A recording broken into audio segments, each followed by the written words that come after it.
En el cuerpo humano se llevan a cabo una serie de reacciones químicas fundamentales para garantizar el correcto funcionamiento de sus funciones biológicas a lo largo de la vida. El grupo de reacciones más conocido corresponde al metabolismo, el cual consiste en una serie de procesos que se dan en la célula para mantenerlas con vida y asimismo a todo el organismo. Se compone de dos procesos fundamentales dentro de los cuales se encuentra el catabolismo, cuyo propósito es obtener energía de distintas biomoléculas degradables a través de distintos medios. Estas biomoléculas son derivadas de los macronutrientes que se muestran a continuación.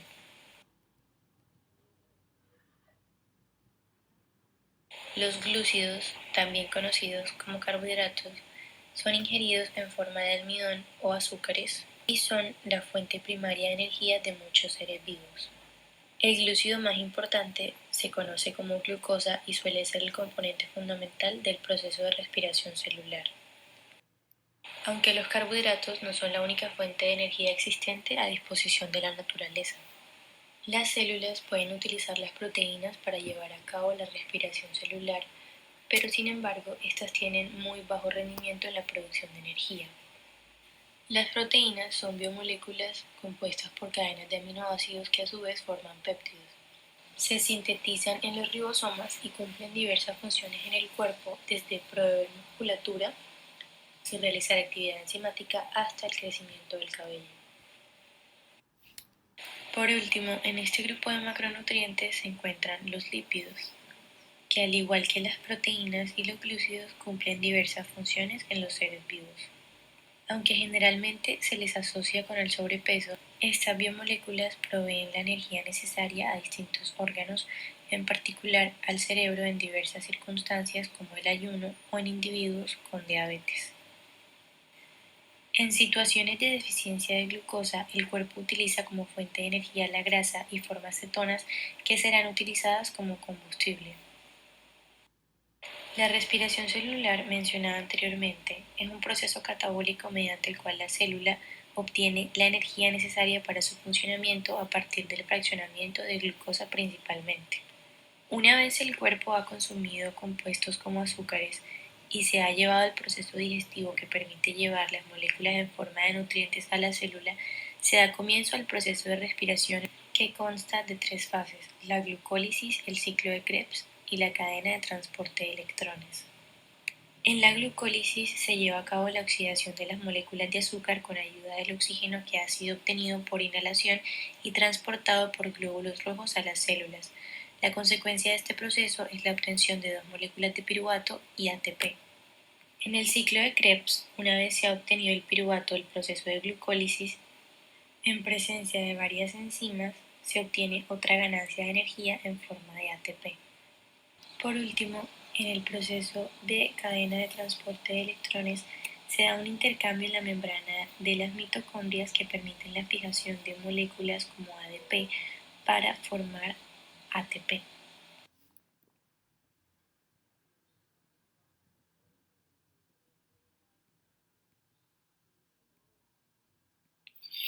¿Es posible establecer una similitud entre un reactor CSTR? Los helados de base láctea pueden formar parte de una dieta variada y equilibrada si este se consume de forma moderada y ocasional, formando parte de una de las 5 ingestas recomendadas. El valor nutritivo del helado se debe a su base láctea, ya que está en un aporte proteico alto en valor biológico y calcio altamente biodisponible. Además, contiene azúcares, grasa, fósforo, magnesio y potasio. Hay una amplia variedad de helados, sin los que dan mayor aporte nutritivo son los helados de base de crema, ya que adicionalmente contienen huevos para su preparación y otros ingredientes como chocolates o frutos secos que agregan cualidades nutricionales a este. La composición principal del alimento consiste en proteínas, hidrato de carbono y grasas. El contenido proteico de los helados varía dependiendo de la leche con la cual ha sido elaborado, y este contenido aumenta con el incremento de los caseinatos que están presentes en la leche. Por otro lado, la grasa que contienen estos helados en su mayoría es saturada.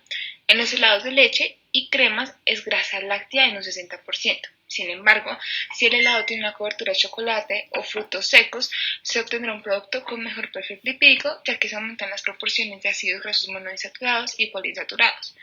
El promedio de contenido graso de los helados de base crema aporta como máximo un 20% de la grasa diaria recomendada.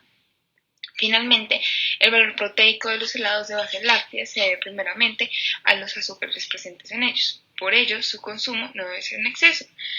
En un helado se encuentran esencialmente azúcares como la lactosa y la sacarosa, que debido a su alta concentración de lactosa y la fracción de grasa del alimento, este no se absorbe rápidamente en el variante gástrico y por tanto una ración de 100 gramos de helado solo representa el 3 al 6% del total de glucósidos de absorción rápida recomendada en un adulto, que es el del 10%.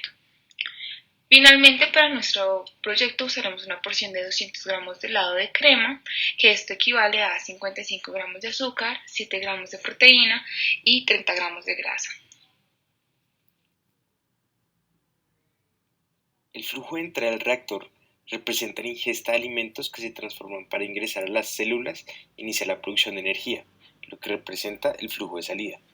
Si se asume que el flujo de entrada es equivalente al flujo de salida, es decir, que la energía indirectamente ingerida sea proporcional a la energía producida, el tanque indicado es el CSTR. Con respecto al material, se buscó uno análogo a la membrana porosa que recubre la célula, un material resistente, que no se deforme con el tiempo, que no reaccione con los reactivos. Estas características las cumple el acero inoxidable 316, que es un material comúnmente usado en la industria de alimentos. Elegimos para este caso una caída de temperatura y calculamos el flujo de entrada. Para trabajar en el reactor se establecieron ciertos parámetros, como la energía de activación, la constante de Arrhenius, el rango de temperaturas en que iba a trabajar y las constantes calculadas. Por medio de los factores estequiométricos de la reacción, podemos plantear la estequiometría, la cual será utilizada posteriormente para la simulación en MATLAB.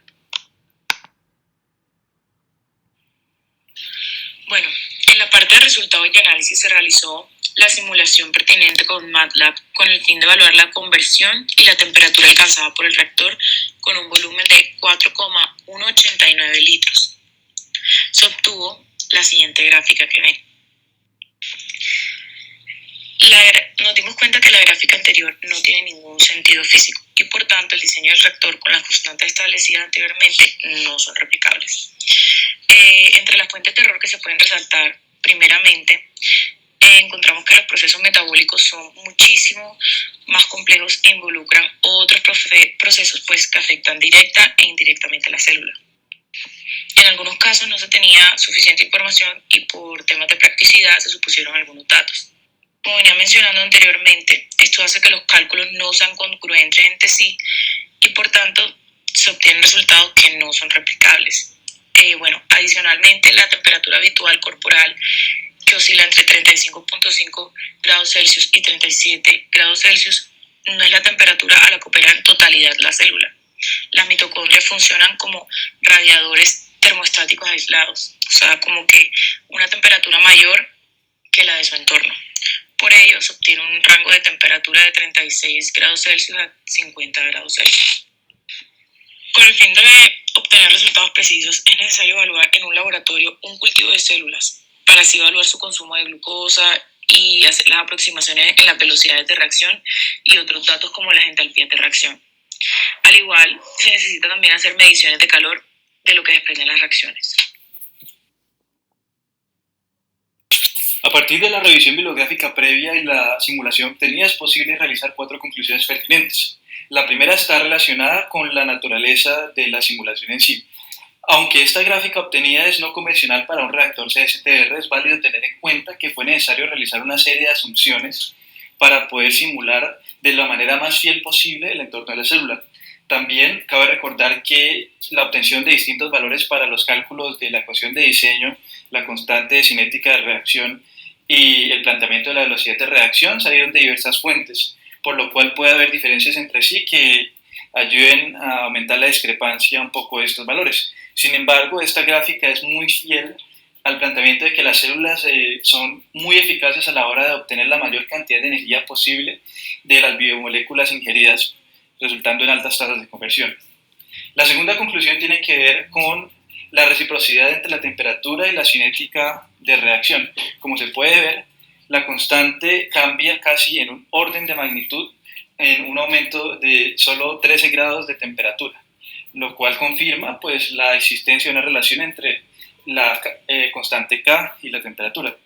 La tercera conclusión tiene que ver con la energía de activación asumida para este proceso, la cual se basa en la energía que libera la transformación de ADP en ATP durante el proceso de transpiración celular. Esta está sujeta a la presencia o no de enzimas como la isoquinasa, por ende, estos valores pueden cambiar en distintos escenarios.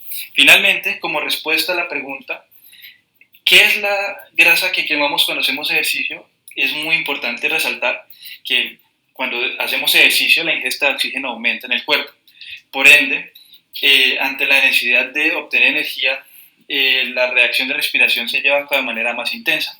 Como se puede ver, las biomoléculas, en su mayoría la glucosa, se convierten en compuestos más simples como lo son agua y dióxido de carbono, que coinciden mucho con aquello que excretamos en forma de sudor y otro tipo de sustancias, por lo cual se puede concluir que nuestras reservas en forma de grasa y otro tipo de tejidos adiposos en el cuerpo se convierte en excreciones.